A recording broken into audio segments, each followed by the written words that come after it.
नहीं, देखिए मसला ये है कि जब से मैंने मैदान सहाफ़त में कदम रखा है तो ये शायद एक इत्तेफाक है या कोई हमारी सहाफ़त में कोई प्रॉब्लम है या हमारी शख्सियत में कोई मैन्युफैक्चरिंग डिफ़ॉल्ट है कि पहली दफ़ा मैं नौकरी से निकला था 1994 में, तो पीपल्स पार्टी की हुकूमत थी।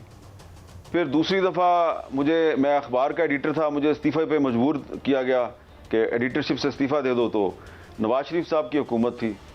फिर जब मेरे पे पाबंदी लगी तो परवेज़ मुशर्रफ साहब की हुकूमत थी, और फिर दोबारा जब मुझ पे पाबंदी लगी तो फिर पीपल्स पार्टी की हुकूमत थी।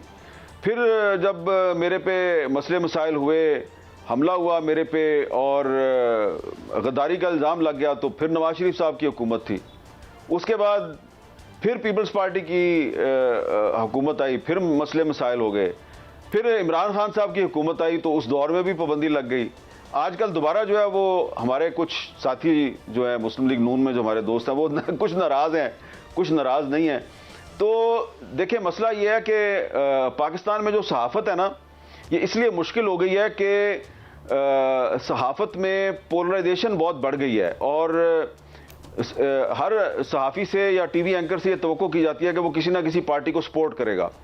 तो जब हम इमरान खान साहब जब वज़ीर आज़म थे, हम उन पर तनकीद करते थे कि भाई आप ये गलत कर रहे हैं, आप ये गलत कर रहे हैं, तो तहरीक इंसाफ के जो सोशल मीडिया पे जो उनके ट्रोल्स थे या उनकी जो साइबर फोर्स थी, वो कहती थी ये तो पटवारियों के लिफाफे हैं, इन्होंने तो मुस्लिम लीग नून से पैसे पकड़े हुए हैं। अब वही बातें मुस्लिम लीग नून वाले कहते हैं इस तहरीक इंसाफ से पैसे पकड़े हुए हैं। अब आप बताएं काजी साहब, आपको भी इतना अरसा हो गया है सहाफत में, कभी तहरीक इंसाफ वाले भी जो है वो किसी को लिफाफा देते हैं, वो भी इमरान खान किसी को लिफाफा दे, पैसा दे। जो असम्बली में पैसे के हवाले से ख्वाजा साहब ने बात की है, ये पहले भी बातें आती रही हैं, खाकान अब्बासी साहब भी ये कहते रहे हैं। तो इसमें आप कैसे देख रहे हैं? जी करोड़ों में आ रहे हैं, सेनेट में हो रहा है, ये हो रहा है, वो हो रहा है, तो ये कोई क्या इसके पीछे क्या है अगर ये बात दुरुस्त है तो? देखें, अगर पाकिस्तान का वज़ीर आज़म शहबाज शरीफ है तो आपको घबराना नहीं चाहिए कि शायद किसी साबिक आर्मी चीफ को या साबिक DG ISI को पार्लियामेंट की किसी कमेटी के सामने या पार्लियामेंट में तलब किया जाएगा, क्योंकि शहबाज शरीफ साहब जो हैं उनके साथ आप लाख इख्तलाफ करें, लेकिन एक बात तो तय है ना, वो उसमें कोई वो मुनाफकत नहीं करते। वो अपोजिशन में हो, हुकूमत में हो, वो एक ही बात करते हैं कि वो इस्टेब्लिशमेंट के साथ अच्छे ताल्लुकात रखना चाहते हैं। तो शहबाज शरीफ साहब अगर वज़ीर आज़म है तो मेरा नहीं ख्याल कि वो कोई ऐसा काम करेंगे कि जिससे इस्टेब्लिशमेंट और हुकूमत के ताल्लुकात ख़राब हों। तो इसलिए घबराने की ज़रूरत नहीं है। मेरा नहीं ख्याल कि शहबाज शरीफ साहब की मौजूदगी में किसी आर्मी चीफ को पार्लियामेंट में बुलाया जाएगा। अच्छा मीर साहब, ये एक और बात कि ये भी इसको ज़्यादा अहमियत ना दें कि जो धमकियों की बात कर रहे हैं कि इन तमाम स्टेटमेंट्स के बाद उनको धमकी आई है। वज़ीर दिफा is a very powerful post है, तो ये भी आप समझते हैं कि इट शुड बी नेगलेक्टेड? देखें, एक कानूनी तरीका जो है उसके मुताबिक मामलात चल रहे हैं। मसलन फैज़ाबाद धरना केस जो है उसमें चीफ जस्टिस काजी फायज़ ईसा साहब जो हैं उन्होंने ये हुक्म दिया हुआ है कि ये इंक्वायरी की जाए कि फैज़ाबाद केस में जो उन्होंने फैसला सुनाया था उस पर अमल दरामद क्यों नहीं हुआ। उसको आप अमल दरामद केस कहते हैं। तो उसमें जनरल फैज़ के ख़िलाफ़ इंक्वायरी शुरू हुई है, उन्होंने अपना बयान रिकॉर्ड करवा दिया है, उसमें और भी लोगों ने बयान रिकॉर्ड करवाए हैं। तो एक तो वो मामला चल रहा है। दूसरा, जनरल फैज़ साहब के कोई भाई हैं नजफ साहब, उनके खिलाफ एक अलहदा इंक्वायरी चल रही है। तो लेकिन ये जो दो इंक्वायरियां हैं इसका पार्लियामेंट से कोई ताल्लुक नहीं है। एक इंक्वायरी सुप्रीम कोर्ट ने शुरू किया है, एक इंक्वायरी जो है वो काफ़ी पुरानी है और वो जो है चल रही है एंटी करप्शन की तरफ से। लेकिन जो इंक्वायरी नैब ने शुरू की थी, जो नैब में एक एप्लीकेशन दी गई थी जनरल फैज़ के ख़िलाफ़, तो वो इंक्वायरी खुली और फिर बंद हो गई। और वो उस वक्त बंद हुई जब शहबाज शरीफ साहब जो हैं वो इलेक्शन से पहले वज़ीर आज़म थे और नैब जो है वो आपको पता है कि वो तो हुकूमत के कंट्रोल में है। तो मेरा नहीं ख्याल कि शहबाज शरीफ साहब जो हैं वो जनरल बाजवा या जनरल फैज़ के ख़िलाफ़ कोई ऐसा काम करेंगे कि जिससे किसी को ये कहने का मौका मिले कि ये जिस इदारे से वाबस्ता थे उस इदारे की जो साख है उस पर कोई हरफ आ गया। अच्छा मीर साहब, एक और बात, बड़ी कद्दावर शख्सियात सहाफ़त की दुनिया की वो हल्का 130 खोलने की बात कर रहे हैं। जो जावेद लतीफ़ साहब कहते हैं हमें हमारे लीडर ने सच बताने से रोक रखा है, हम बता सकते हैं कि हमें मियां साहब को पार्लियामान में आने से किसने रोका है। तो इसको आप कैसे देखते हैं? What is your take on this?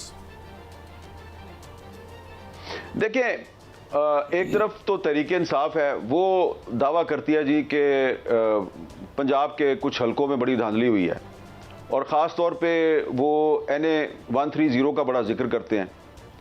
दूसरी तरफ मुस्लिम लीग नून है, उसके बहुत से रहनुमा जो हैं वो बलूचिस्तान के कुछ हलकों की बात करते हैं। जाफर मंदोखेल साहब मुस्लिम लीग नून के सूबाई सदर हैं बलूचिस्तान में, उन्होंने खुद कहा है कि उनको 3 करोड़ रुपए दे के हरवाया गया है।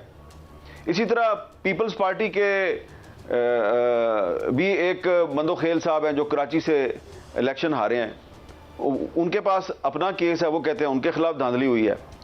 और इसी तरह सूबा खैबर पख्तूनख्वा में जो JUI है, अवामी नेशनल पार्टी है, इनके भी शिकवे शिकायतें हैं। अवामी नेशनल पार्टी कहती है कि पेशावर में बड़ी धांधली हुई है। तो मेरी राय ये है कि जब तहरीक इंसाफ भी कह रही है धांधली हुई है, जब पीपल्स पार्टी भी कह रही है धांधली हुई है, मुस्लिम लीग नून भी कह रही है धांधली हुई है, JUI और ANP भी कह रही है धांधली हुई है, BNP मैंगल भी कह रही है धांधली हुई है, महमूद अचकजई साहब भी कह रहे हैं धांधली हुई है, तो एक एक दो दो हलके जो हैं वो सबके जो है की फरमाइश पे खोल दिए जाएं, और 8-10 हलके जो हैं उनकी इंक्वायरी के लिए जुडिशल कमीशन बना दें। उसमें आप NA 130 भी शामिल कर लें, उसमें आप एक पेशावर की निशस्त डाल लें, एक कराची की डाल लें, एक कोयटा की डाल लें। तो लेकिन अगर आप सिर्फ कहेंगे कि जनाब सिर्फ 130 को खोलें, तो मेरा ख्याल है कि वो पॉसिबल नहीं है, काबिल अमल नहीं है। इस तरह के हालात व वाक़यात जो हैं वो सामने आ गए हैं कि जिससे कि जो निगरान हुकूमत का तस्वुर है उस पर मज़ीद एतराज़ात किए जा रहे हैं। मिसाल के तौर पर जो निगरान वज़ीर आज़म थे अनवारुल्लाह काकड़ साहब, वो सेनेट के इलेक्शन में उम्मीदवार बन गए हैं और वो चाहते हैं कि मुस्लिम लीग नून उनको इलेक्ट करे। और निगरान वज़ीर आला पंजाब मोहसिन नकवी साहब, वो बन गए हैं जी निगरान वज़ीर आला से अब वो वफाकी वज़ीर दाखिला बन गए हैं, और साथ में वो पाकिस्तान क्रिकेट बोर्ड के चेयरमैन भी बन गए हैं, और वो आज़ाद उम्मीदवार की हैसियत से सेनेट का इलेक्शन लड़ रहे हैं। और वो चाहते हैं कि न सिर्फ मुस्लिम लीग नून बल्कि पीपल्स पार्टी और दीगर पार्टियां भी उनको सपोर्ट करें। तो बकौल इरफान सिद्दीकी साहब के वो ये कह रहे हैं कि अगर जो निगरान हुकूमतों की अहम शख्सियात हैं वो अगर मौजूदा हुकूमत में भी शामिल हो जाएंगी तो इससे मौजूदा हुकूमत की क्रेडिबिलिटी जो है उस पे असर पड़ेगा, मौजूदा हुकूमत की साख मजरू होगी, और ऐसा लगेगा कि जो आप निगरान हुकूमत में आए थे तो आपने निगरान हुकूमत में आपने रह कर ऐसी खेती लगाई कि अब आप उसकी फसल काटना चाहते हैं। तो दूसरे अल्फाज में इरफान सिद्दीकी साहब ये कह रहे हैं कि निगरान हुकूमत की जो कुछ शख्सियात अब मौजूदा हुकूमत में या मौजूदा पार्लियामेंट में वो अगर शामिल होना चाहती हैं तो दरअसल वो अपना जो निगरान दौरे हुकूमत है उसमें जो उनका जो किरदार था उसको भी मुतनाज़ा बना रही हैं।